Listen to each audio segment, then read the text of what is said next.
ध्यान डोळा मन लंपट कोंड कोंड धरीना जीवे देह भावे पूजी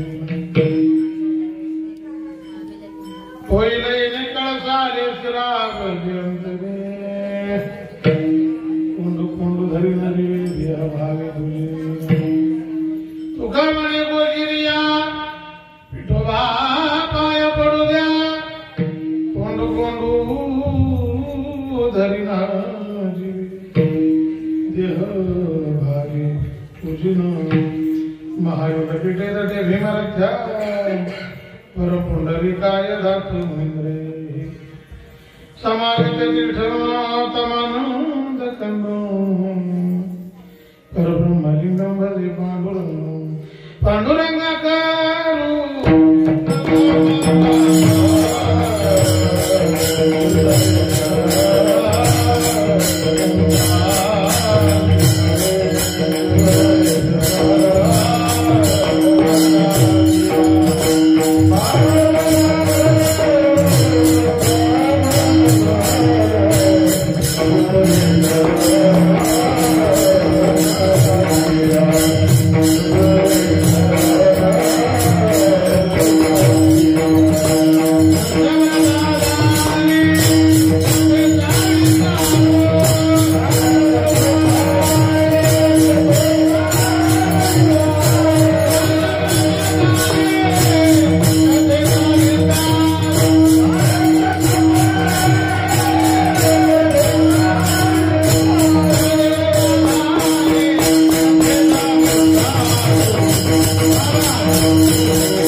प्रस्तुत प्राप्त प्रसंगी प्राप्त स्थळी कीर्तनरूपी सेवेकरता घेतलेला अभंग श्रीमंत श्री जगद्गुरु तुकोबारायांचा आहे. या अभंगाच्या माध्यमातून श्रीमंत श्री जगद्गुरु तुकोबाराय भगवान पंढरीश परमात्म्याजवळ मागणी मागतात.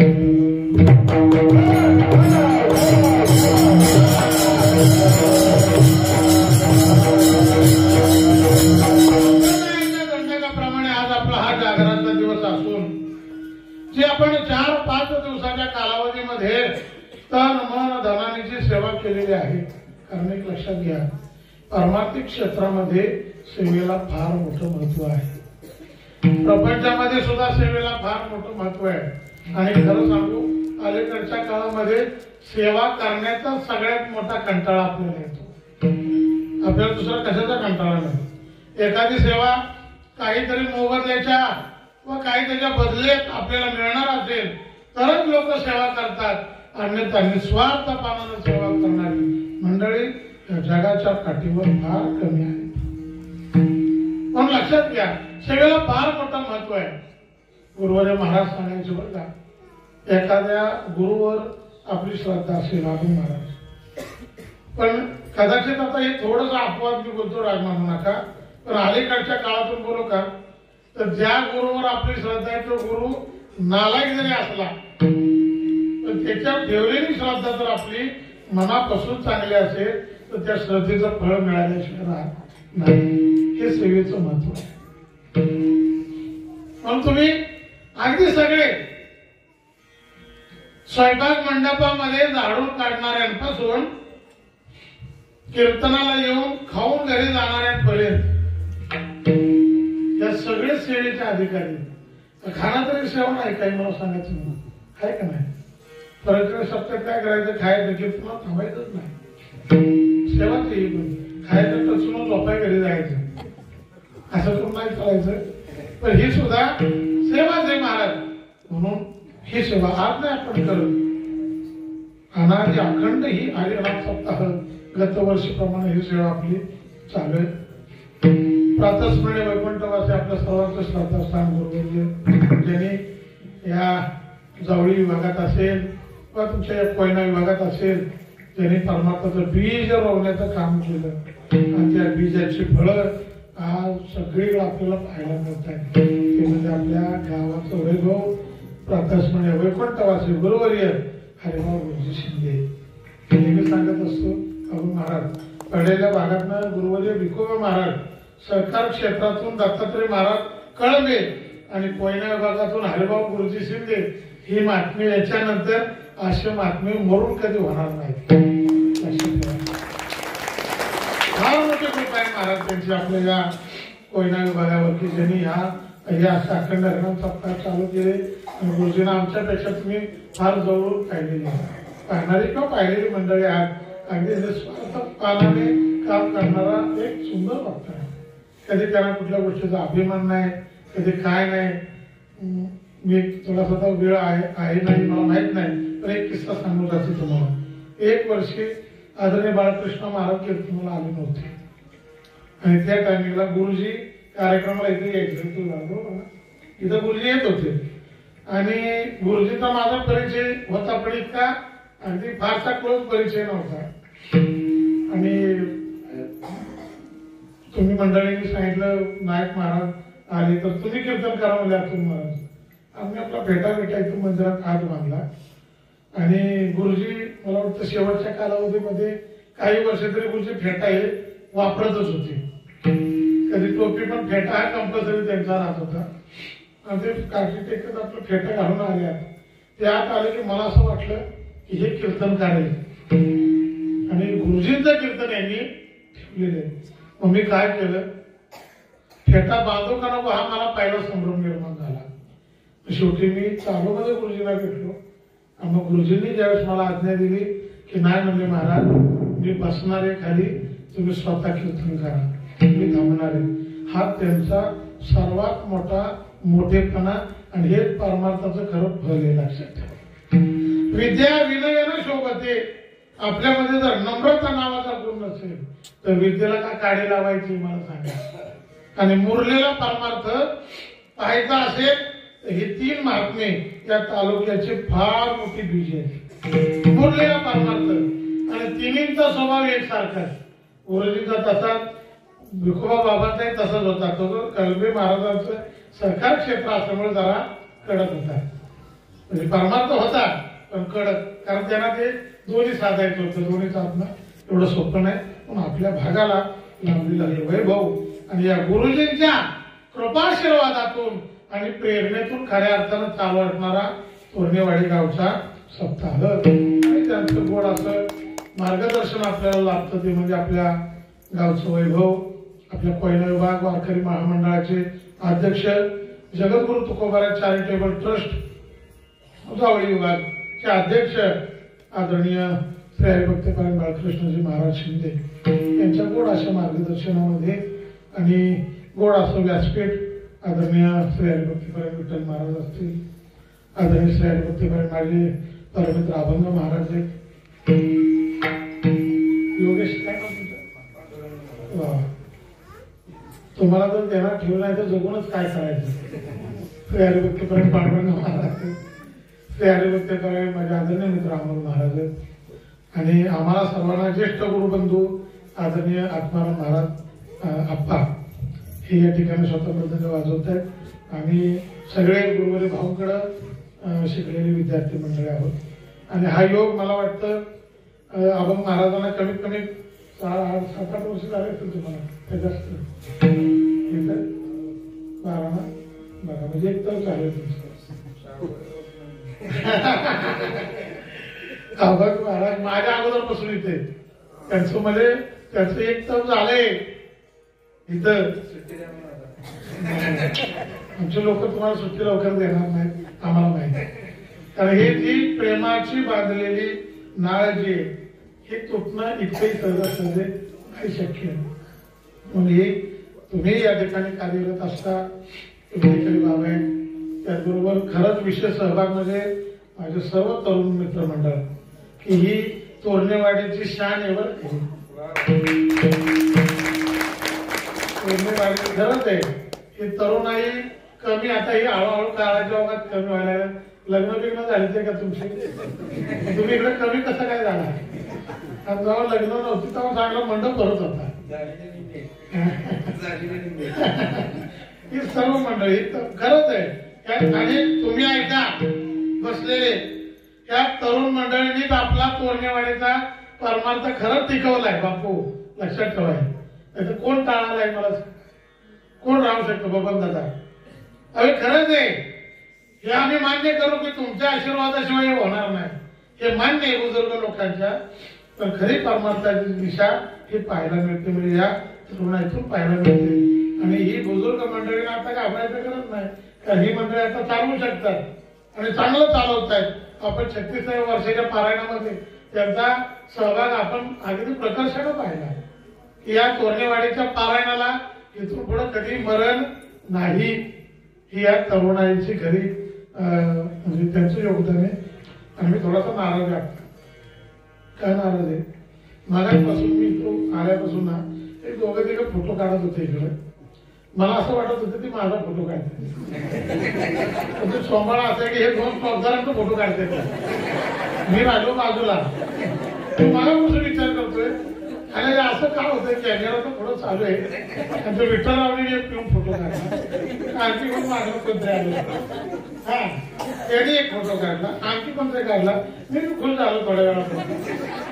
मला समाधान दिलं का तोरणेवाडी ग्रामस्थांचं माझं विशेष प्रेम आहे.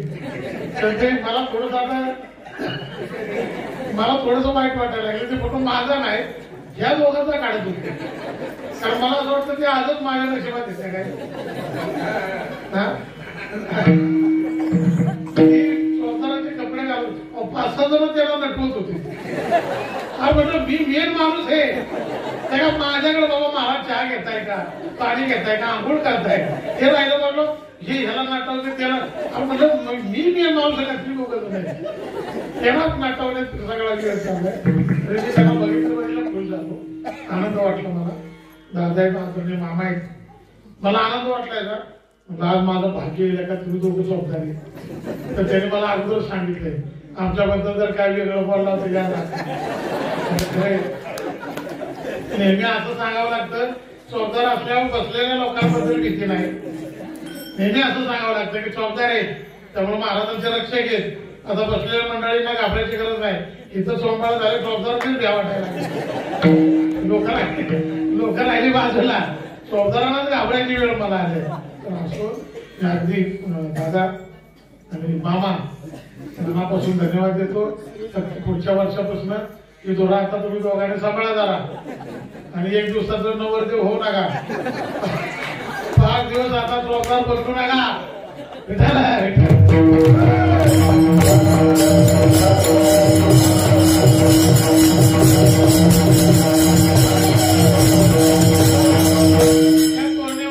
प्रत्येक व्यक्तीला लहान असू द्या मोठा असू द्या आम्ही नेहमी त्यांना आदरानं पाहिलेले किंवा प्रेमानं पाहिलेले.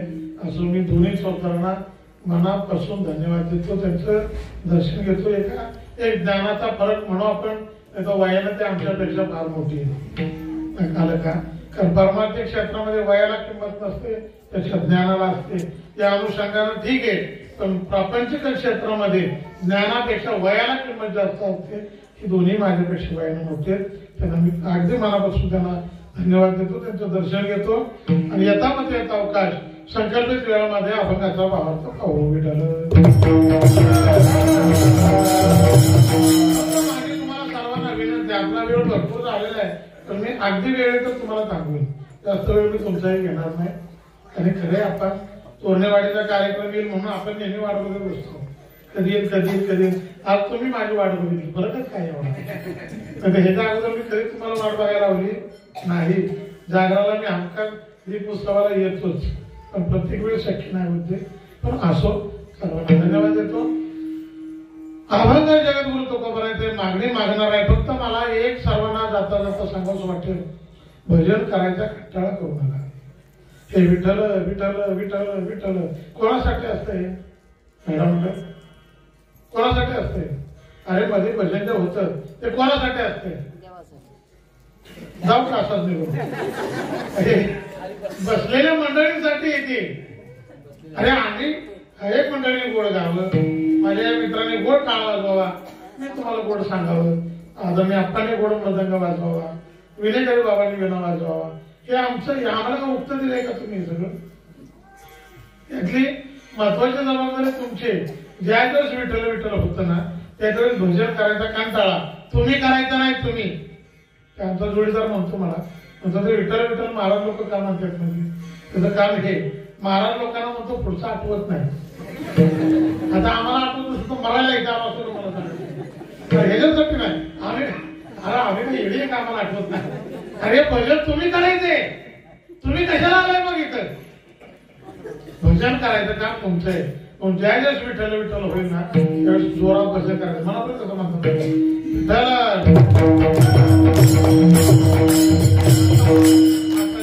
तुमचंच म्हणा, विठ्ठल विठ्ठल.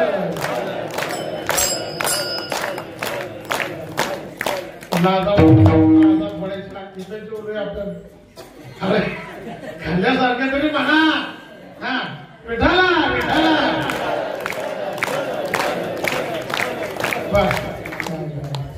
धन्यवाद. इतक्या बोलत म्हणताय पण कंटाळा करू नका. अरे भजन हा जीवनातला फार मोठा घटक आहे. भजन म्हणजे समाधान आहे. समाधान मिळण्यासाठी लोक नाना तऱ्हेचे प्रयत्न करतात. आम्ही आता स्पष्ट बोलतो, नाना तऱ्हेचे प्रयत्न करण्यापेक्षा रोज भजन करत चला. समाधान मिळाल्याशिवाय राहणार नाही. सुख आणि समाधान हे फक्त या पारमार्थिक क्षेत्रामध्ये, या देवाच्या नामस्मरणामध्ये आहे. आणि मुळात आपल्याला त्याचा सर्वात मोठा कंटाळा येत असतो. मग कंटाळा करू नका. अगदी थोडा वेळ, जेवढ्या वेळामध्ये विठ्ठल विठ्ठल भजन होईल, आपण कंटाळा न करता सर्वांनी भजन कराल अशा अपेक्षा व्यक्त करतो.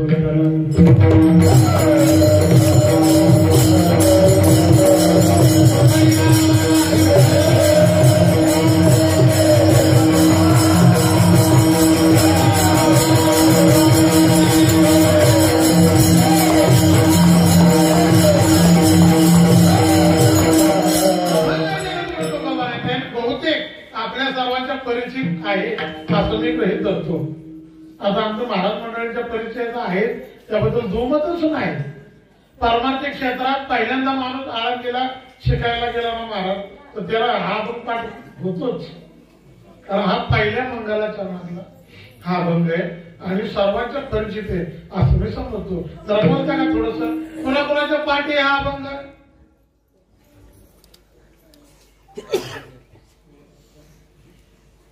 ते साप चावल्यावानी गप झालाय. आणि जर तुमच्या हा अभंग पाठ नसेल ना तर पहिला पाठ करा. जर पाठ नसेल तर आपल्याला महाराष्ट्रात राहायचा अधिकार गणा. डायरेक्ट इथं पाकिस्तानात जायचं मोड्या विस्तारावरून. हा करे अरे काकडा आरती असू द्या किंवा हरिपाठ असू द्या, हे वारकऱ्यानं पाठ करावं असं मी म्हणत नाही. त्या महाराष्ट्रात मध्ये असणाऱ्या प्रत्येक माणसाला हे तोंडपाठ पाहिजे, तोंडपाठ पाहिजे महाराज. या मंगलाचरणातील अभंग असून तुकोबाराय देवाजवळ मागणी मागतात. कशाची मागणी मागतात? अभंगाच्या प्रथम चरणामध्ये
ध्यान माझ्या अंतःकरणामध्ये सदैव राहू. कोणतं ध्यान? हा अभंगाची थोडीशी पार्श्वभूमिका आपण मांडूया. लक्षात एकदा भजन करा. पिढाला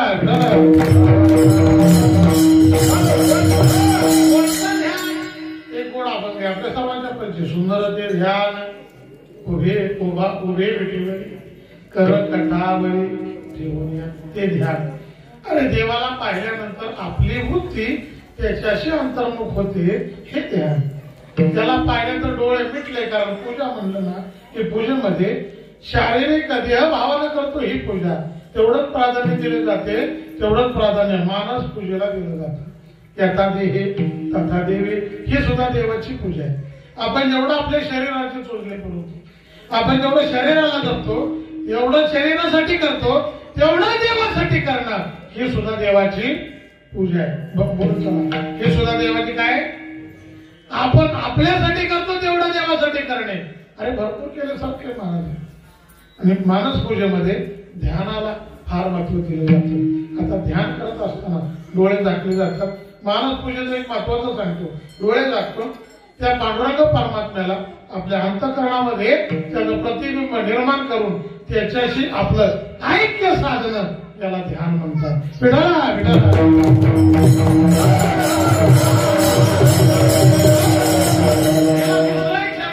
तो म्हणजे समाधी. आता समाधी लागते का तुमची? पहिला मंडळ समाधी लागते का? हो नसते नाही समाधी लागते का? आता मला घरी गेलो कारण समाधीच तर मूर्ती भर दिवसाची समाधी लागते. आणि तिथलं काय सांगू का, तमाशाला बसल्यावर समाधी लागणार नाही, तर कीर्तनात बसल्यावर समाधी लागलीच पाहिजे. आता ते समाधी म्हणता येणार ना, त्याला झोप म्हणून आपण आपल्या भाषेत.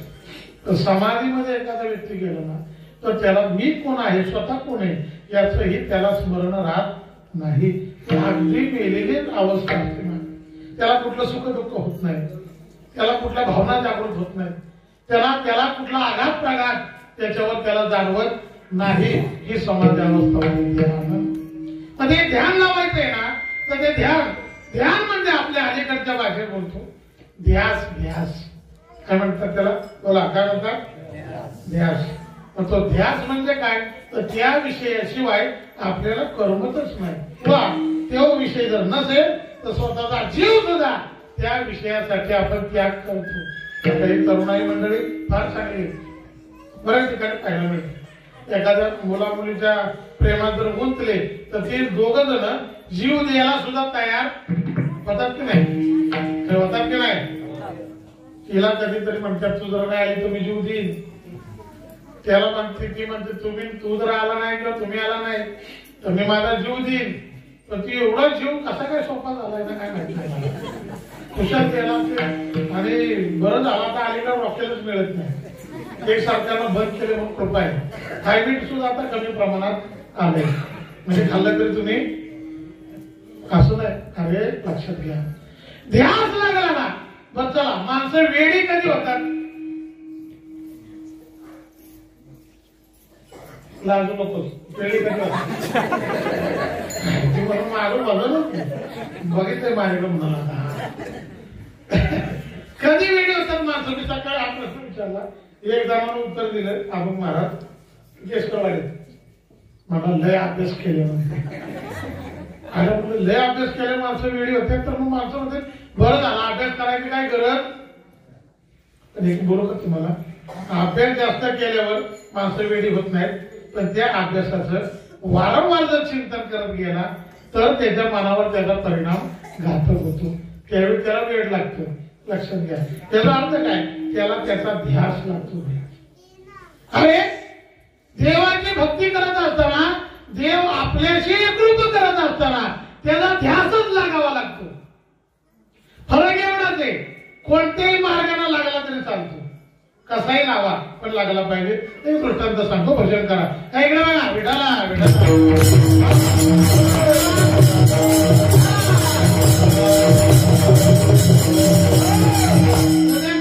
चरित्रामध्ये आपण हे ऐकणार आहात म्हणून मी फक्त ओझरता तुम्हाला सांगतो.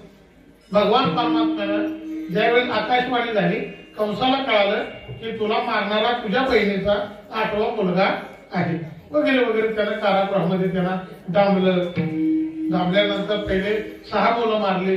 7वा मुलगा 7व्या महिन्यात गर्भ त्याचा गायब झाला. तो रोहिणीच्या गर्भामध्ये गोकुळामध्ये वाढू लागला. आणि इकडं 8वा भगवान परमात्मा अवतीर्ण झाला. अवतीर्ण झाल्यानंतर त्याला त्या एका वेळच्या टोपलीमध्ये घेतलं आणि घेऊन तिथून गोकुळाला आले. गोकुळामध्ये गेल्यानंतर भगवंताला वगैरे तिथं ठेवलं. सगळा इतिहास आपल्याला ज्ञात आहे. आणि हळूहळू भगवान परमात्मा तिथं वाढू लागले, खेळू लागले, नाना तऱ्हेच्या खोड्या करू लागले. भक्तिमय वातावरणाने सर्वांनी त्याला आनंद दिला. अरे मला सांगा, देवाच्या संगतीत आनंद आहे का दुःख आहे? बोला बोला, आनंद. संतांच्या संगतीत आनंद आहे का दुःख आहे? तुमच्या कुटुंबाच्या संगतीत आनंद आहे का दुःख आहे? आवाजच कमी झाला. तुम्ही काय दुःख आहे म्हणा, घास आहे का तुमचा? गेल्या गेल्या तुमची जळती किती. दुःख म्हणायचंच नाही.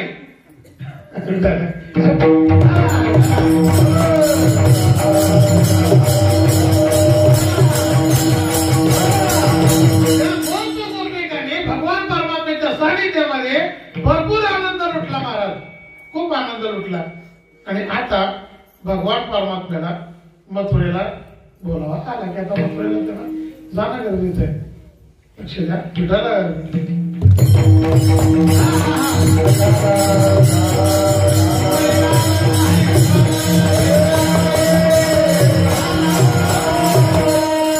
मथुरेला गोकुळ सोडून देव कशासाठी जाणार होता? अरे देव गोकुळाला सोडून मथुरेला कशासाठी जाणार होता? काय बाजाराला? अरे कंसाला मारायला जाणार होता. कारण उद्देश पाहिला त्याचा तो कंसाला मारण्यासाठी. पण कंसानं एवढे प्रयत्न केले त्याला मारण्याचे, कागबाग रिटा मारलेले बाळपणी आणि अवघी दैत्य घाणी पुढविले. त्याला एवढे मारले, जेवढे येतील तेवढे त्याला संपवले. अगदी पुतना मावशी पासून सुरुवात, लेडीज फर्स्ट. देवाला मारायला बी पहिला नंबर तिनंच कसा लावला. सरकार बोंबातील स्त्रियांना आरक्षण द्या. काय आरक्षण करता सांगा? आपलं चोंबाळा सगळ्यांचं झालं. जसं जसं त्यांना आरक्षण मिळालं, अख्ख्या बस मध्ये कंडक्टर त्याच दिसत आहे. जाय तिकडे त्याच आहेत बघा. आणि आता तर एसटी महामंडळ बी फुकट आहे. हाफ आहे ना आणखी हाफ आहे का फुले हाफ हाफ आहे हाफ आहे का फुले आता हाफ आहे. आता एक कायदा निघतोय फुकट फुकट तुम्हाला फुकट फुकट. जर फुकट झालं ना आपण या महामंडळात आपल्याला कधी धारा द्यायचा नाही. हे नुसतं 50% झालं. आणि त्या दिवशी यशवंत कोणच नव्हती. मला जायचं कापरीला कीर्तनाला आणि गेलो महामंडळाला. काय नुसत्या घातला बसून बी ना स्त्रियांची सीट आहे. मला आता मी का ताटा खाली जाऊ सगळं तुमचं लेखन म्हणलं. जसं 50% झालं त्याने आण पाणी काढले. 100% झाले की चिटपट गेलो आपण. पण आरक्षणाचे काही करत नाही महाराज. अरे ऑलरेडी त्यांचा नंबर प्रत्येक कामाला पुढे दे. देवाला मारायची पहिला नंबर 3च मारला. कोणी पुतणीनं असू झाला सगळ्यांना मारलं. आणि कंसाला आता कळलं की आपण एवढे प्रयत्न करून सुद्धा आपला शत्रू मरत नाही. मग त्या कंसाला त्याचं मरण दिसू लागलं. त्याला त्याचं मरण दिसू लागलं. तुम्हाला एक बोलून जातो. सर्वांनी माझं हे वाक्य बारकाय नाही का मी अनुभव पण सांगू शकतो तुम्हाला. आपल्या जीवनात एखादी अघटित घटना जर घडणार असेल ना तर याचे पूर्व संकेत आपल्याला मिळतात का नाही दादा. आता तुमच्यासाठी सांगतो मी. नाही मी तुमचं नाव नाही घेणार. मी माझ्या बाबतीत मला पण आज वापर आहे ते बघा. ऐका आता ऐका. गेल्या वर्षी कीर्तन झालं आपलं तुमचं. आणि मी इतकं रात्रीचा निघून गेलो. आधी होता माझ्या बरोबर. मला त्यांनी इतका आग्रह केला की महाराज जाऊ नका. खरंच सांगितलं त्यांनी. एवढा आग्रह मला केला रात्रीचा जाऊ नका. वेळ झालाय 11:30 वाजून गेले. आमच्याकडे वाघ सुटलाय म्हणले जाऊ नका जाऊ नका. पण मला विलय हाऊस. पोराला म्हणलं काय करायचं. तुला नाही काय गुरुजी चला तुम्ही. आता ते जाऊ नका म्हणत असताना थोडं मला संकेत वाटले. ज्या अर्थी ते नको म्हणतायत त्या अर्थी आपण जाणं योग्य नाही. हे मला पण कळलं पण माझ्या मनानं ते मांडलं नाही. आणि मी अभिजित आम्ही इथनं गेलो. पण मला ह्याचं वाक्य आहे ना अगदी आवर्जून सांगतो. त्याचं वाक्य मला जाईपर्यंत कानात घुमघुमत होतं. जाऊ नका जाऊ नका जाऊ नका. आणि भवन चक्क्यांपासून खाली उतरलो. कुसुमेच्या रानाच्या वरती गेलो. टायरच पंक्चर झाला. रात्री 1 वाजता डोंगरात. रात्री खरं सांगतो 1 वाजता डोंगरात महाराज. तिथनं दीपेश महाराजांना मी फोन केला आणि त्याला सांगणार बाळा गाडी पंक्चर झालाय. तो म्हणला आजूबाजूला कुठेही जाऊ नका इथंच थांबा मी एक 10 मिनिटात येतो. संकेत मी अशा अनेक उदाहरणं तुम्हाला देऊ शकतो. पण लक्षात ठेवा कुठलीही गोष्ट आपल्या जीवनात घडते ना जे संकेत मिळतात ना साहेबाब ते ऐकायला शिका. स्वतःच्या रगेवर कधीही पुढे निघायचं नाही. आणि याच्यापेक्षा पुढे बोलतो फार दिवस वाईट चालले.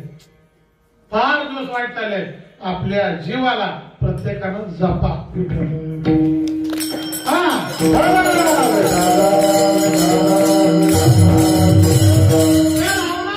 संकेत मिळायला लागले. एवढा प्रयत्न करून हा मेला नाही याचा अर्थ माझं मरण निश्चित ह्याच्या हातून होणार आहे की काय. हे लागल्यानंतर त्याला ती भीती वाटायला लागली. महाराज ते जेवाय बसला ना जेवाय रावण तर त्याला ताटात मी भगवान श्रीकृष्ण दिसायचा. वाटेत पण दिसायचा. कधी कधी आपण गमतीनं सांगतो वरण ना फार सुंदर होतं. इतकं सुंदर होतं ना की वाटे बघितलं तर वरची कवलं दिसत होती. तसं त्याला सगळीकडे देव झोपेत असला तरी खडखडून उठायचा मला मारू नका. इतकं त्यानं भीती घेतली आणि त्याला परमात्म्याचा ध्यास लागला. आता चांगल्यापणात लागला का वाईटपणात लागला. त्याच्यापणात वाईटपणात ध्यास लागला. पण परिणाम हा झाला की देवाने त्याला मारलं ते मारलं पण त्याला आढळपण दिलं. त्याला मुक्त केलं. का केलं तर वाईटपणात का होईना पण याला माझा ध्यास लागला.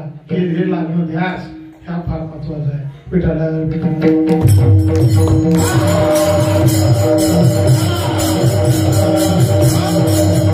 शिशुपाल ज्यावेळी जन्माला आला त्यावेळी गाढवासारखा होता. त्याला एक शिपूट होतं शिशुपालाला. कोण शिशुपाल.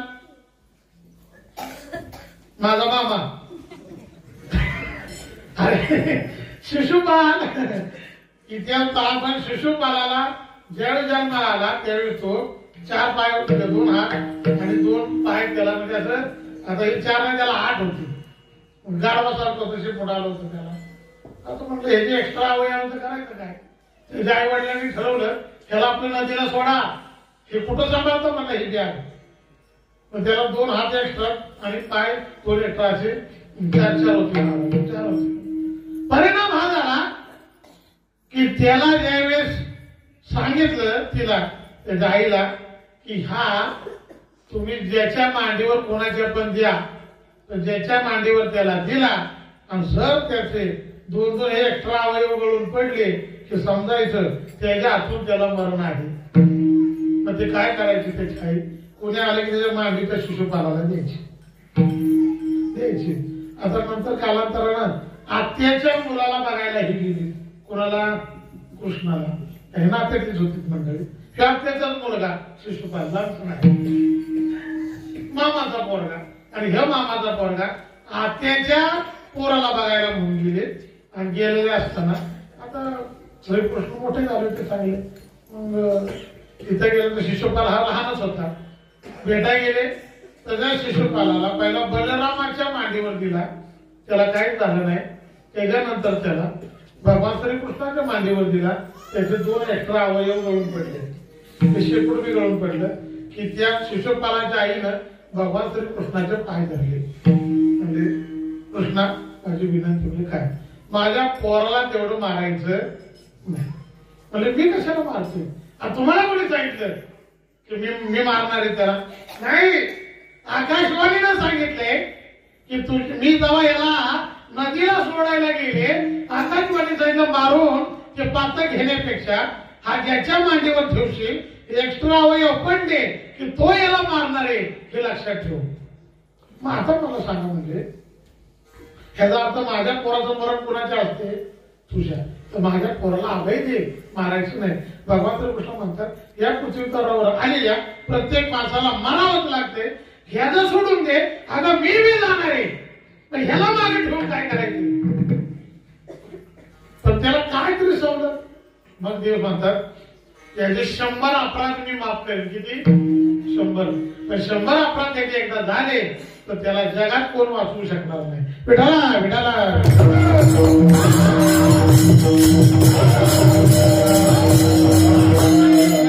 आता तो शिशुपाल, तो रुक्मिणी असेल, जरासंध असेल, यांच्या नादात तो वाढू लागला. आणि त्याचे सगळे मित्र म्हणजे कौरवांची फॅमिली, हे सगळे त्याचे मित्र झाले. आणि हळूहळू ते शिशुपाल भगवान परमात्म्याचा द्वेष करू लागला. असे त्याचे जवळजवळ 92 ते 95 अपराध देवाने पोटात घातले. आणि ज्यावेळी राजसूय यज्ञ चालू झाला, आता यज्ञाचा अधिकारी कोणतरी नेमला पाहिजे.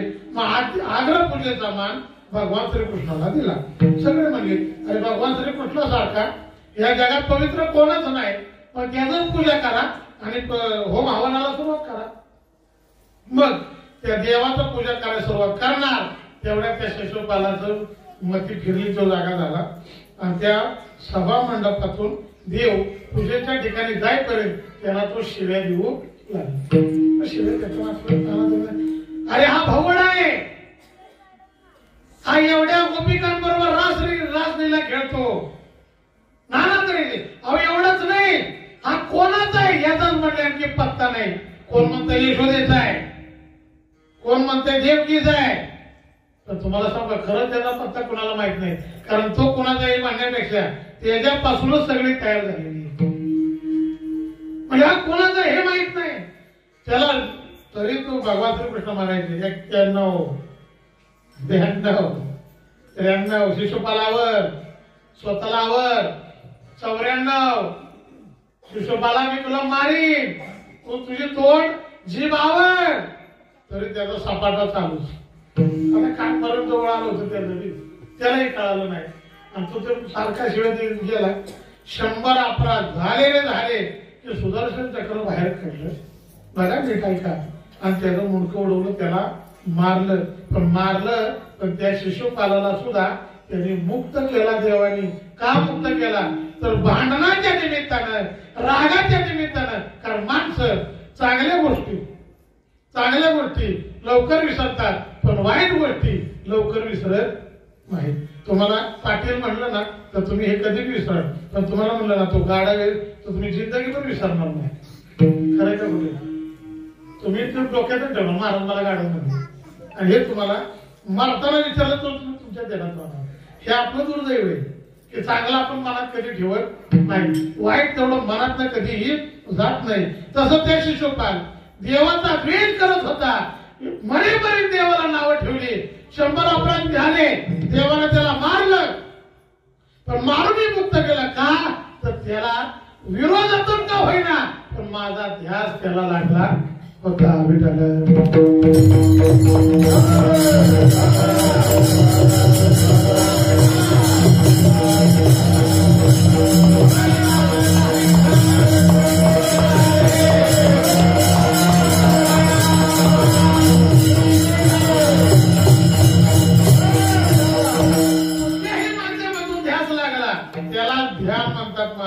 ध्यान म्हणजे काय तर हे ज्याला दुसरं काही आठवत नाही, पण तो ध्यान करणारा कोणी असू द्या, कसाही असू द्या, कारण तो देवच आहे. जर तो ध्यान त्या प्रेमाने करत असेल त्याच्यासाठी धावल्याशिवाय राहत नाही. आणि भक्ती करायची आहे ना अंतर्मनातून करा. एक लक्षात द्या, बहिरंग आणि अंतरंग हे 2 प्रकार भक्तीमध्ये. आता आपण जे करतो ना महाराज ही बहिरंग आहे. बहिरंग म्हणजे काय, शरीरानं करतो, मन मात्र दुसरीकडे. अनिल त्याविषयी उदाहरण फार गोड दिलं होतं.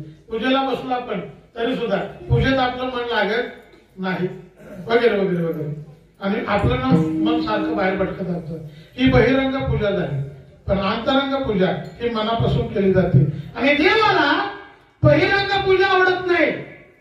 ऐका, तुम्ही किती फळं वाहिली, तुम्ही किती फुलं वाहिली, किती तुम्ही डोकं आपटून त्याच्या पुढे राहिला, हे नाही देवाला आवडत. तुमच्या मनात काय भाव आहे हे त्या देवाला आवडतं. आणि एकदा मनात जर असेल ना, मनात असेल तर त्याची सेवा ही लागू झालीच पाहिजे. अंतरीची घेतो गोडी बाहेर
सांगतो. भजन करा विठाला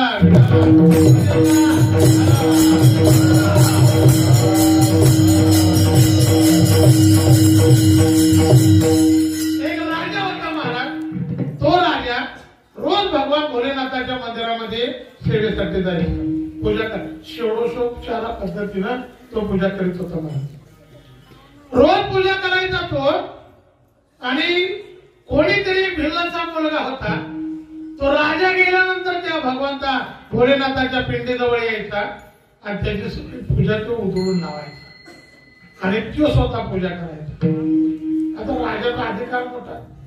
राजानं रोजच्या प्रमाणे विचार केला, अरे मी रोज या भोलेनाथाच्या मंदिरात येतो, एवढी फुलं, एवढ्या माळा, एवढं दागिना, एवढं त्याला वाहतो, आणि दुसऱ्या दिवशी कोण येतो, माझ्यानंतर कोण येतो, तू सगळं कसं काय बाजूला करतो. त्या राजाला जरा शंका आली आणि एक दिवस त्यानं लक्ष ठेवलं. पहाटेच्या सुमारास आला, त्याने पूजा वगैरे केली आणि न बाहेर जाता तिथं कोपऱ्यात लपून बसला.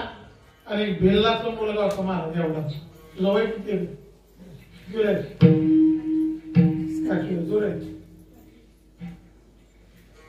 हा मार्गाला काय झालं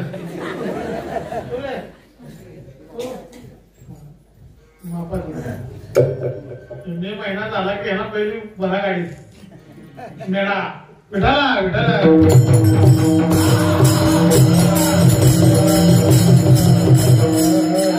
या पोरांच्या वयोगटातला तो मुलगा होता ते भिल्ल जातीचा तो राजानं लक्ष ठेवून पाहिलं तो यायचा आल्यानंतर त्याच्याकडे ते वाडगं नसायचं पाणी आणायला किंवा ते मग जे काय नसायचं पण त्याला काय करायचं नदीचं पाणी स्वतःच्या तोंडात आणायचं बघा तोंडात आणायचं आणि त्या पिंडीला त्या तोंडातल्या पाण्यानं अभिषेक घालायचा आता ते पाहिलं त्या राजाने त्या राजाला आणायला राजा असली कसली पूजा यायची तोंडात पाणी आणतो देवाला आंघोळ घालतो त्या राजाला आला राग म्हणजे या पोलाला या आपल्या राज्यात जगायचा अधिकार नाही आता राजाने काढले तलवार महाराज काढले त्या मुलाचा शिरच्छेद तो करणार तेवढ्या काळामध्ये भूकंप आला भूकंप मध्ये लागला हलायला त्या हलायला लागल्यानंतर राजाने तलवार टाकली बाजूला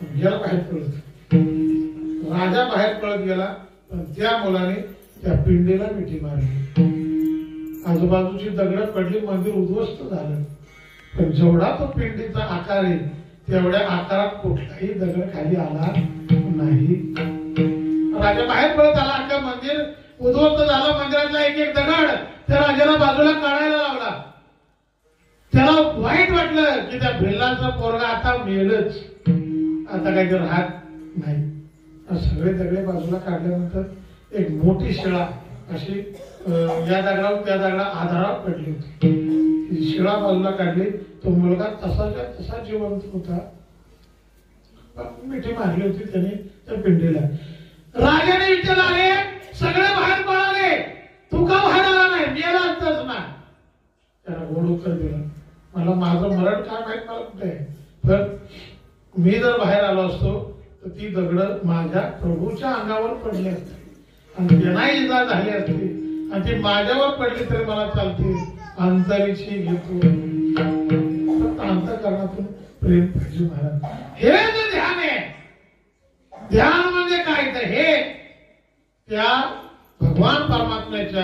भगवान परमात्मा आपल्या वृत्तीची एकरूप होणं आणि त्याच्यामध्ये आपलं जीवन व्यतीत करणं ध्यान महाराज सांगतात राहो आता हे जीवन देवा असं हे ध्यान जे तुझं माझं ऐक्य साधणार आहे हे ध्यान ज्याचं हे ध्यान होतं ना महाराज त्याच्या आयुष्यात देवाशिवाय दुसरा कोण राहत नाही देव पहावयास गेलो तेथे देवाची होऊन फेरो देव साहित्याचा नावाचा मोक्ष त्याला मिळतो म्हणजे तो देव स्वरूप होतो लक्षात घ्या हे ध्यान राहो हे ध्यान अखंड माझ्या हृदयामध्ये राहो तुकोबारा मागणी म्हणतात राहो आता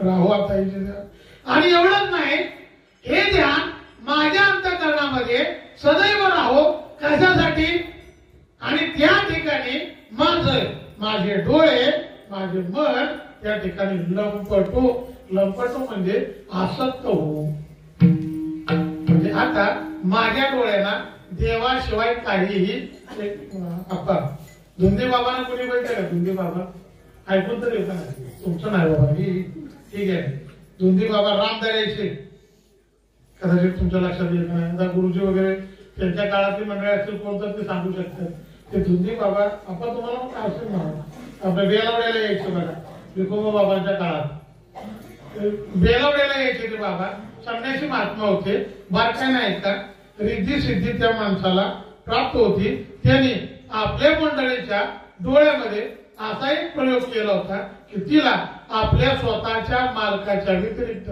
फरक कोणी दिसतच नव्हता मला ही मी गोष्ट नाही सांगत सत्य घटना सांगतोय मी माझा अनुभव सांगतो एकदा भजन करा विठाला विठाला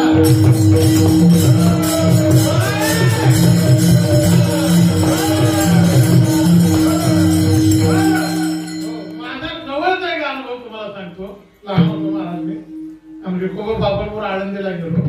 दोन्ही बाबांना मी फार जवळून पाहिलेले लहान असताना. तर बाबा एक मच्छरदाणी अशी बांधली होती, त्याच्यात बसले होते.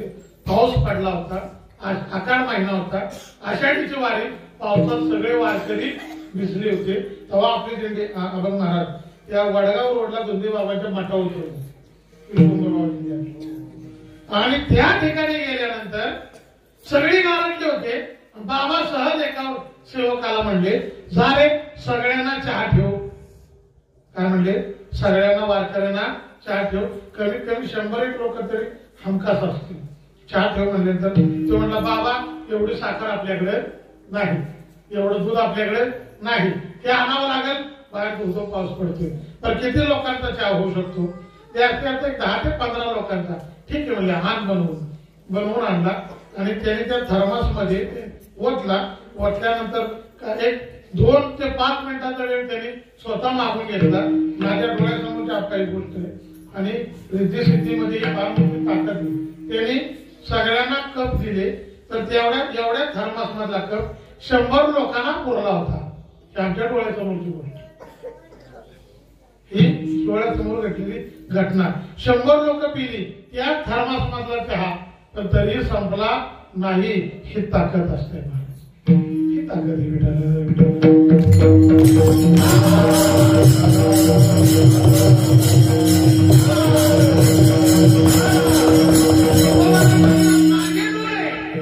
माझं घर त्या ठिकाणी लंपटो म्हणजे ते आसक्त देवा, तुझ्या ध्यानाच्या ठिकाणी माझं मन आसक्त झालं पाहिजे. आसक्त म्हणजे काय?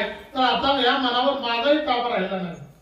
तसं इंद्रियांना एखादी सवय लागली तर त्या इंद्रियांवर आपला ताबा राहतो का? नाही राहत. तसं त्या मनावरही आपला ताबा राहत नाही. तुकोबाराज सांगतात, हे मन तुझ्या ध्यानाशी एकरूप एकदा काय झालं तर ते माझ्या ताब्यात राहणार नाही आणि ही परिस्थिती माझी निर्माण व्हावी. तुकोबाराज सांगतात, राहो आता हिची द्या आणि डोळा मन लंपटो. माझे डोळे, डोळा म्हणजे एकच डोळा नाही, डोळे, माझे डोळे त्या ठिकाणी लंपटो, आसक्त हो. तर तुकोबारांना असं विचारलं, अहो हे तर तुम्ही करू शकता, हे तुम्ही करू शकता, माझ्यापर्यंत कशाला आलाय? तुकोबाराय सांगतात, माझे प्रयत्न ते चालूच आहेत तेव्हा, पण तुझा कृपा आशीर्वाद असल्याशिवाय हे शक्य होणार नाही. तर ठीक आहे, माझ्या कृपा आशीर्वादानं तुम्हाला हे शक्य झालं. पण हे मन चंचल आहे, हे डोळे चंचल आहेत, इंद्रिय चंचल आहे. एकदा का तुम्ही हे ध्यान आहे, हे ध्यान कायमस्वरूपी राहण्यासाठी मी माझा आशीर्वाद देतो. पण तुम्ही त्याच्यासाठी काय कराल जेणेकरून ते ध्यान सदैव तुमच्या अंतःकरणात राहील? तुकोबाराय सांगतात, असं नाही देवा आणि मी बी प्रयत्न करणार ते ठेवण्यासाठी. काय प्रयत्न करणार? अभंग असं दुसरं ठरव.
देवा ते ध्यान तुझं एकदा काही अंतःकरणामध्ये स्थिर झालं फक्त येईपर्यंत पुष्कळ आहे. प्रत्येक गोष्ट ना महाराज घडते पण अगदी घडेपर्यंत उशीर असतो. एकदा घडले की विषय संपला. आता आपला सप्ताह आला की बऱ्याच जणांना टेन्शन येतं आता कसं होईल. बोलू का तुम्हाला एकदा सुरुवात झाली ना त्याचा शेवट हा ठरलेलाच आहे. फक्त सुरुवात होईपर्यंत सुरुवात करेपर्यंत अनेक कार्य फार मोठ्या अडचणीत माणसाला टाकत असतात.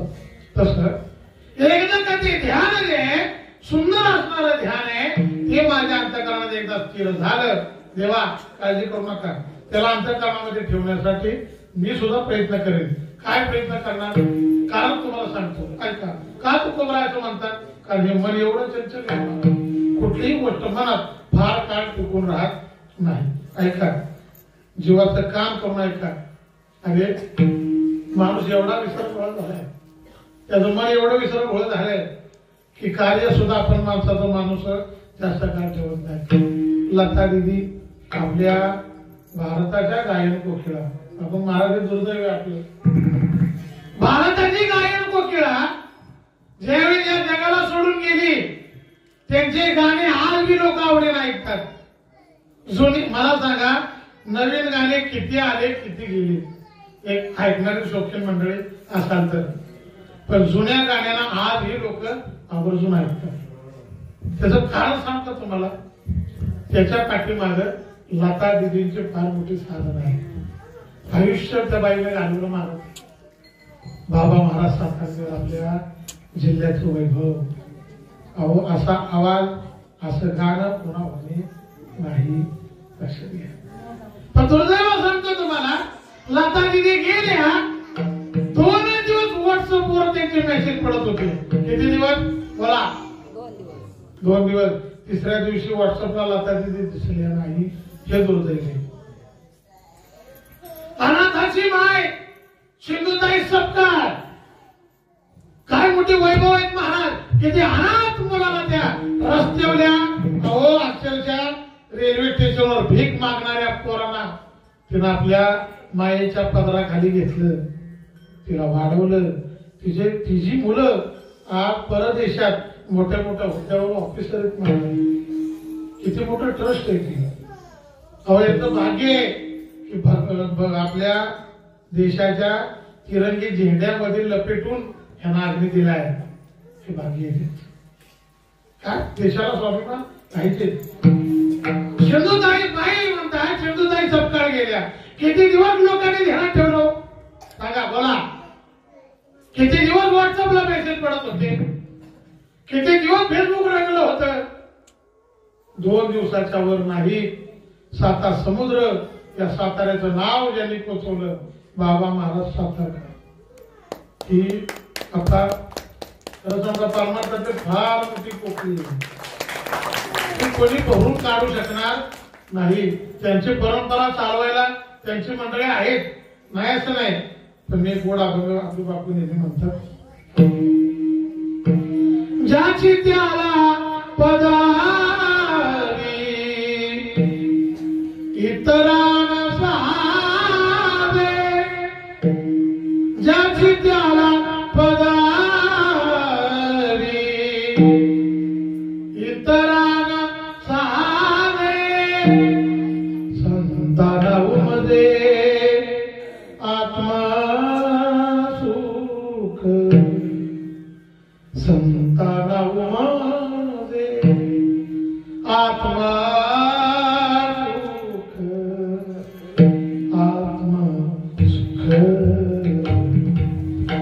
आत्मसुख घ्या रे उघडा ज्ञान दृष्टी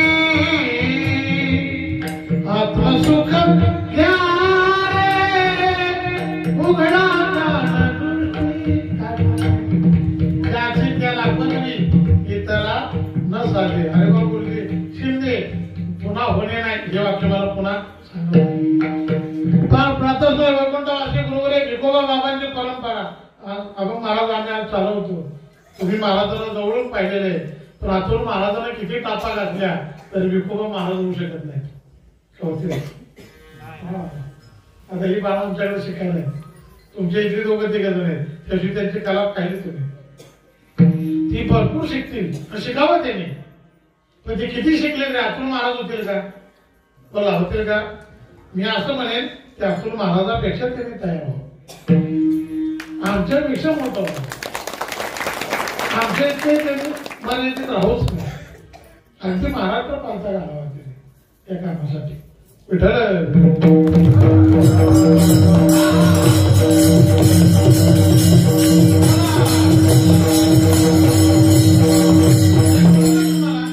समाजामध्ये सुधारणा त्यावेळेस होते ज्यावेळेस कोणीतरी एखादा व्यक्ती आपला पूर्ण त्याग तिथं होत, आपल्या जीवनात पूर्ण त्याग होतो, हजारोंचं भलं करून जात.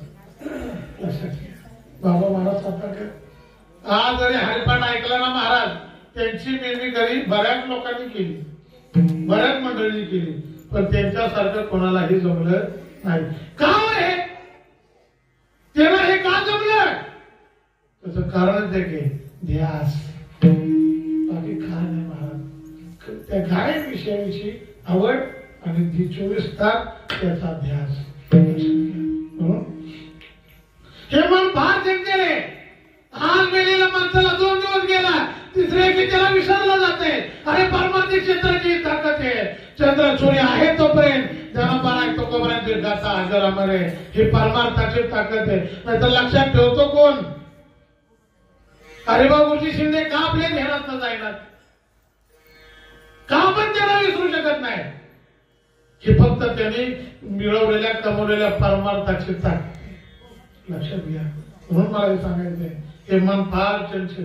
तुकोबाराय सांगतात, मी काय करेन? कोंडू कोंडूनी धरीन जीवे, मी त्या ध्यानाला सगळे माझ्या या जीवाचे, जिथून जीव मुक्त होतो, हे सगळे दरवाजे बंद करेन. म्हणजे तुम्हाला सांगू का, माणसाचा जीव जात असताना 9 द्वार आपल्याला आहेत. किती? 9.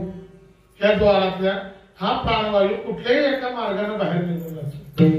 तुकोबाराय सांगतात, कोंडू कोंडूनी धरीन जीवे, मी त्याला सर्व बाजूने कोंडीन. आणि कोंडला तर त्याला असं वाटेल, त्या ध्यानाला असं वाटेल की मला बंदिस्त केलंय, आणि बंदिस्त राहणं कोणाला आवडत नाही. म्हणून त्याच्यासाठी एक पर्याय केलाय. कोणता? देह भावे पूजे. देहाभावानं त्या ध्यानाचं म्हणजे तुमच्या स्वरूपाचं देहाभावानं मी त्याची पूजा करेन. विठाला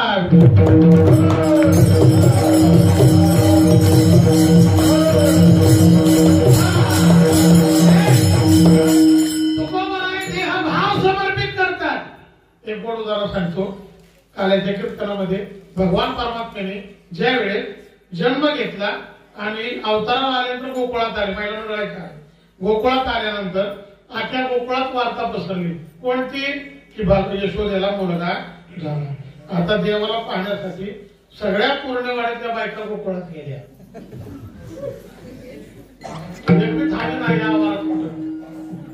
सगळ्या गेल्या. कीर्तनापुरत्या तरी जा, एरवी कशाला बघायला जाता तुम्ही? सगळ्या देवाला पाहायला गेल्या. पाहिल्याबरोबर अंतकरण, अगदी अंतकरणापासून देवाची त्यांच्या नजर भेट झाली. नजर भेट झाल्यानंतर देवानं काय केलं? त्यांच्या संसारिक बंधनी रूपी गाठी सोडल्या. सोडलेल्या गाठी आणि दरुशनी कृष्ण भेटली. गाठी सोडल्या म्हणजे काय केलं? तर संसारामध्ये जे त्यांचं मन आसक्त होतं ते बाजूला केलं आणि आपल्या ठिकाणी लावलं. म्हणजे संसाराची बांधलेली गाठ सोडली आणि आपल्यामध्ये त्यांना सामावून घेतलं. बरं काय नाही का? त्यांना आनंद वाटला. त्यांचा संसार निघून गेला. जाणे संसार बैसलो अंजनी तुझे नाही म्हणे मानसी, अशी स्थिती त्या गोपिकांची तयार झाली. आनंद झाला. देवाशिवाय त्याला कर्मना अशी स्थिती झाली. मग त्यांनी काय केलं? त्या देवाला पंचारतीनं ओवळायला सुरुवात केली. पंचारतीचे ताटे घेतलं, त्याने ओवळायला सुरुवात केली आणि ओवळत असताना त्यांनी दान दिलं. आता तुम्ही माझ्यासाठी बोलू चला. तुम्ही भाऊबीजेला भावाला ओवाळता का? हा अच्छा ठीक आहे, वा छान. रक्षाबंधनला वा एकच आवाज मोठा. हा छान.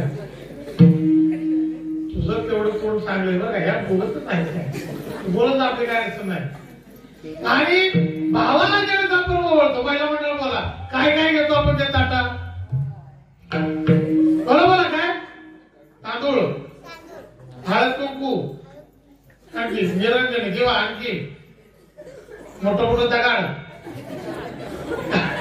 कापूर काय? अरे काय घेता बोला की. हा बोला बोला. हा गोड प्रसाद काहीतरी. हा पुढा आरती पुढा परत हात पुढा. हा हे बोला. हा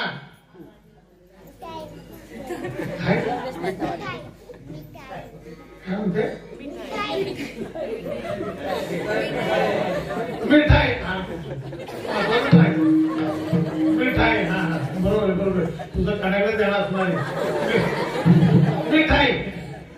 तिच्या वयाच्या माणसाला दुसरं काय सांगायचं? मिठाई. हा मिठाई. आणखी सोनं घेतं का? सोनं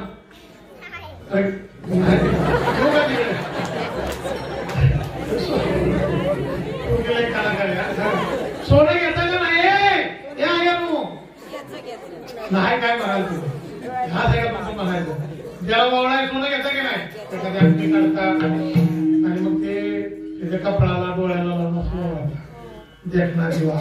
त्याला कोणाची नजर लागू देखण्या दिव्याला बॅटरी लावून दिवसा बघायला लागतोय एवढा देखना. ते त्या कपड्याला लावायचं सोनं. काय का तुम्ही बोलायचं फक्त ते ओवाळल्यानंतर सोनं त्याच्या कपड्याला डोक्याला लावता, त्याची दृष्ट काढता. काढल्यानंतर ते अंगठी ते सोनं परत ते भावाला देता का तुमचं तुम्ही घेता? आता त्याला पटलं. भावाला देता का माघारी घेता? हे बोलाय. जर भावाला देत असला का तर खरं जाऊ का मला भाऊ माना अडचणच नाही. खायला वर्षाचं एकदम पूर्ण वाढे आखी पालखी घालतो माझा. एक बही ठेवत नाही.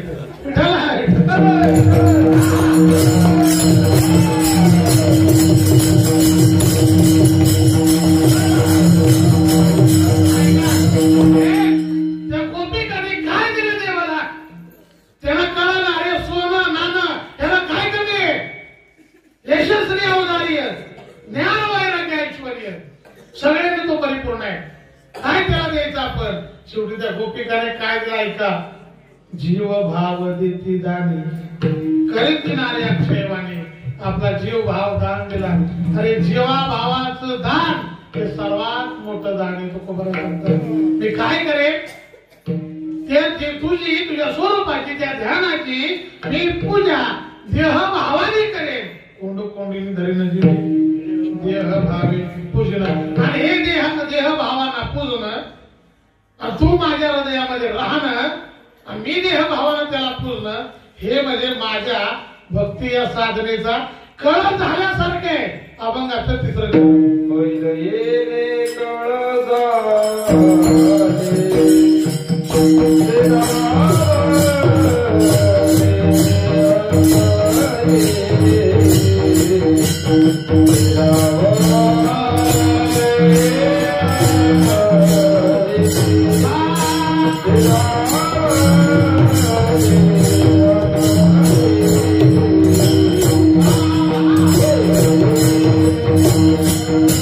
Oh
कसं वाजवतं हे महत्वाचं. ओढलो तरी चालते टाळ, मंडळ आपलं समर्थ आहे.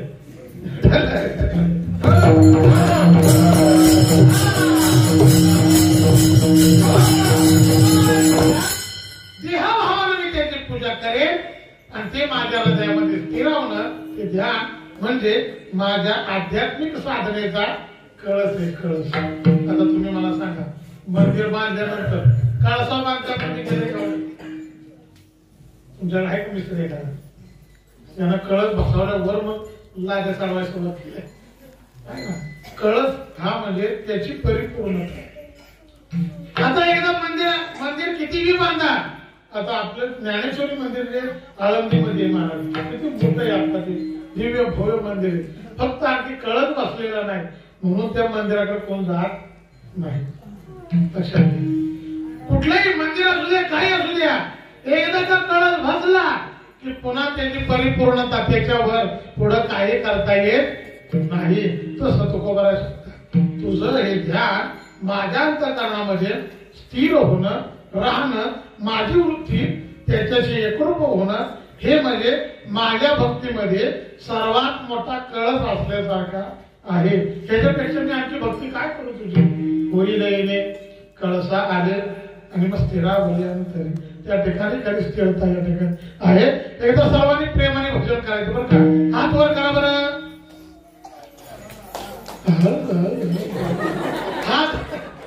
हात वर करा. महिला मंडळ लाजायचं नाही. हात वर करा. एकदा प्रेमाने आपण सर्वांनी भजन करायचंय. विठोबार कुमार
यासाठी आपलं जे ध्यान म्हणजे आपलं जे गुरुजीचं स्वरूप आहे, त्या स्वरूपाच्या ठिकाणी माझं मन राहो.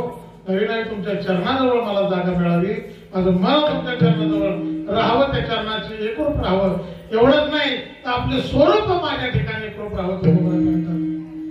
तुका म्हणे गोजिरिया तुका म्हणे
संकल्पित वेळामध्ये आपण भावाचा ठिकाणी झालेला आहे.